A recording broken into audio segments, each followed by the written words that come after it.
Little Bonnie Foo-Foo walking through the forest, picking up all the field mice, bopping them on the head.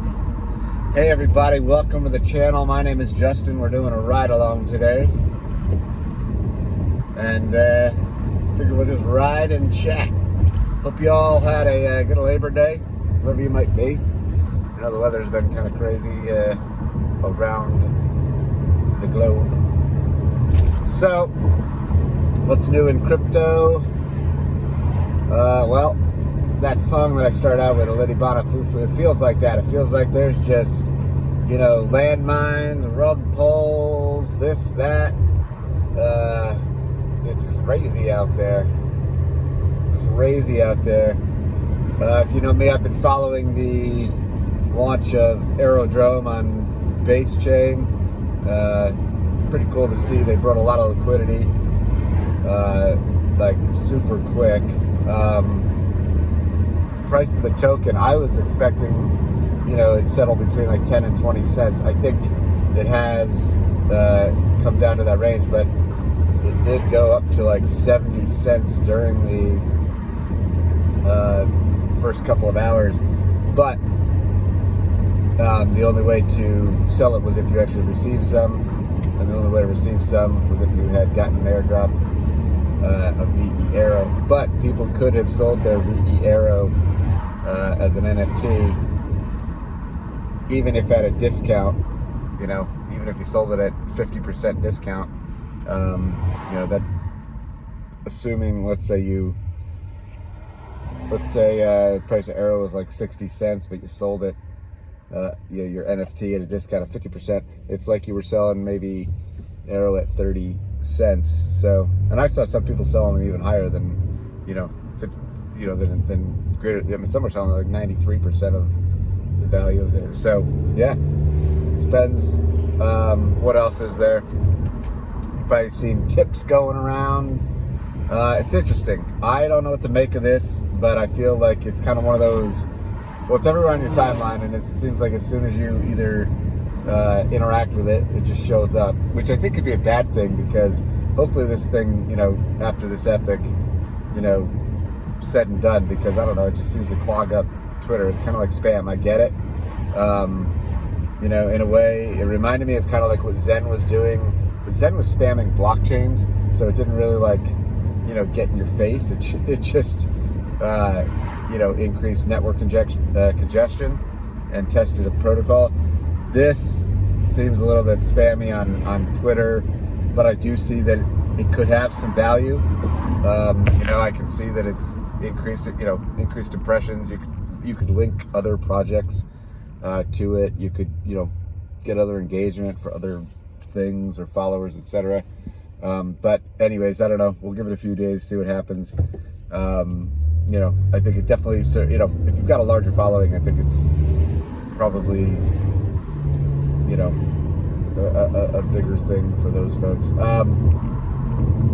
You know, unlike, say, Friendtech, you know, flavor of the week a few weeks ago, I think Friendtech, and I said this before, there was a lot of concerns that I had. You know, I definitely see tokenization could be important, socials, but I didn't see the utility, because I was like, well, why would people go over there, and why would creators, you know, need to or want to engage in this chat? Maybe some would, but we'll have to wait and see with that. I think it's an interesting step forward. That's Friendtech. We'll see what happens here with tips. What else is there?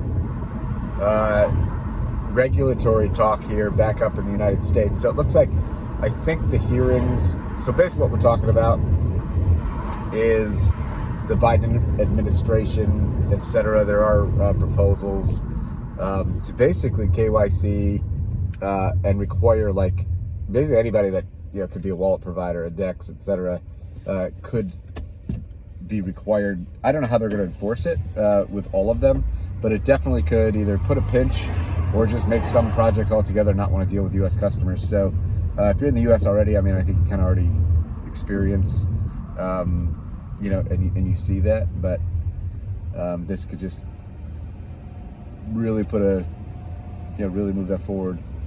But up for hearings in a few, I believe in a few months. I got to check the date on it, and then whether or not it gets passed in full or to what degree is yet to be said. What else? Let's see, we talked about that. Let's talk Telegram bots. So I've been looking at one recently, brought to my attention on a feed, was Sonic bot. I don't know if you're into these bots. I mean, you saw what Unibot did. Sonic bot seemed very fast. I did, just quickly, I didn't, play around with it, but I did look at the bot. It does seem pretty fast. I don't know all the intricacies. It's currently like a $500,000, valuation. Who knows? But, I think we know, be early rather than be smart. I think just on another note, just in general, there's a lot, little Bonnie Foo-Foo walking through the forest. There's a lot of just ups and downs, and sometimes you just, you make a good call, or sometimes you miss something, or you're really oh wow, I'm so stupid, why did I do that? But you gotta just keep moving forward, diversify,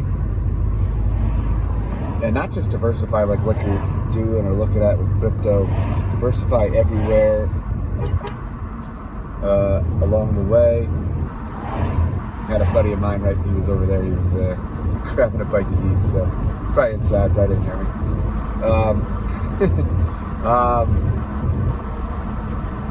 But also, look at diversifying just your daily activities. Look at diversifying your various income streams, and be realistic where you are compared to others, because not everybody has the same opportunities available to really take advantage of the same way, So even if an opportunity exists, doesn't mean that it's the right one for you.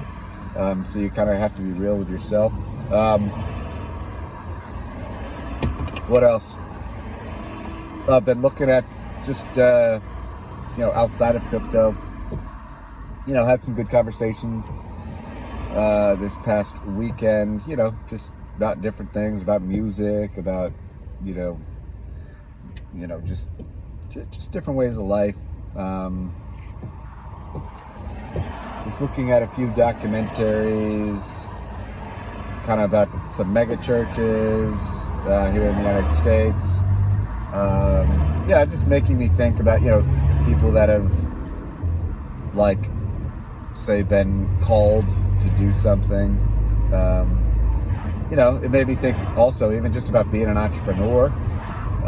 It's tiring, and sometimes you feel like you're in the midst of something, or you don't know what's next, or you just feel tired, or it's exhausting because it takes so much work to try to figure something out, and you just, I'm sure a lot of us feel that way. What's the end goal?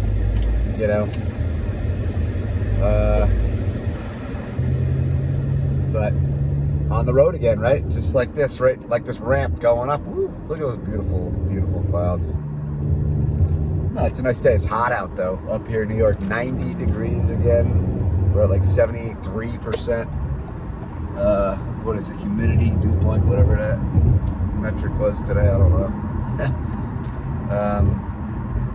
All I know, it's hot. Getting my steps in. I had a day last week, I think, at least for me, I think it was 14,000 steps, which I think was pretty good. It was probably the most steps that I've taken in probably 6 to 8 weeks. So, it doesn't include maybe some other forms of exercise that aren't walking, but, that's that. Gotta do better. What else is there? Let's see, what else?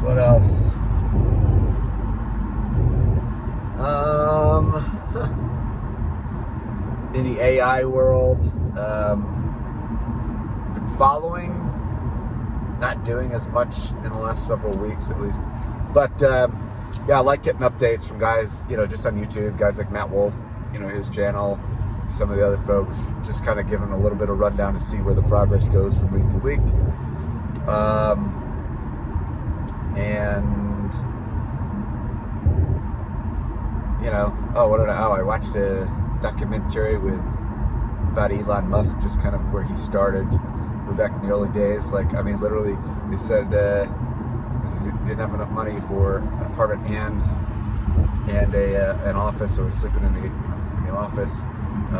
You know, but obviously he's a guy that got his break, and you know, he's a guy that could retire and is not. I mean, he has just a vision, and he's got a smile on his face doing it. I think that's pretty cool.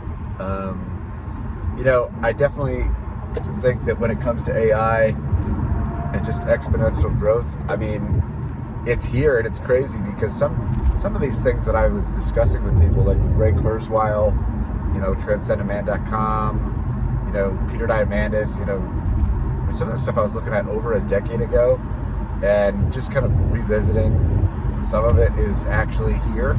I wouldn't say it's full-blown explosion, right, because these are exponential curves, so they just, you know, they creep up, but when you do hit that hockey stick, yeah, but it's interesting to see, you know, the hype that we had with with language models, and in the background, I mean, they're still continuing to improve. Open source. It's you know, it's going to be very interesting to see where we go in 2024 and 2025. I don't know. But part of me is excited. Part of me is kind of not. We've got the elections coming up, which I think these elections, I really feel like AI, deepfakes, and all that will be a threat to what is truth in a very big way. I don't know if we've quite hit, or when we may hit, some sort of stressor on labor markets. I do think jobs will be replaced. I think new jobs will be opened up, you know, so there will be winners, there will be losers. Whether or not that's going to be an equal, you know, give and take here, that, I don't know. I have a hard time thinking that, you know, you can take anybody's job that gets replaced and put them into some sort of new capacity. But, you know, hopefully society, we can, I don't know. I'm not very confident that we're prepared for that. You know, I think that we've got, it's interesting, you know, like here in like last year, and now the plans for, say, WorldCoin, you know, Sam Altman, you know, you have guys like Andrew Yang, we're talking about, you know, possible UBI stuff, even in the last election cycle. You know, I think people are starting to be more aware of this now. You know, and obviously we have just contention between the Democrats and the Republicans here, and you know, these lawsuits, whether or not you think that they're just, or they're right, or they're frivolous. It's a very different time, but I'm still, you know, despite all this, and like I said, I mean, you know, sometimes I'm not as excited about the future. You have to be excited about the future, and I am excited, and I do think that you know, we have to keep pushing that way. We have to keep being looking for opportunities there, and then, you know, once you have kind of quote unquote made it, or once you've found your calling or your niche, or you know, your stride, you know, then you're in a position where you can give back to others in a different way, and that's how we can lift everybody up, hopefully, to a better place.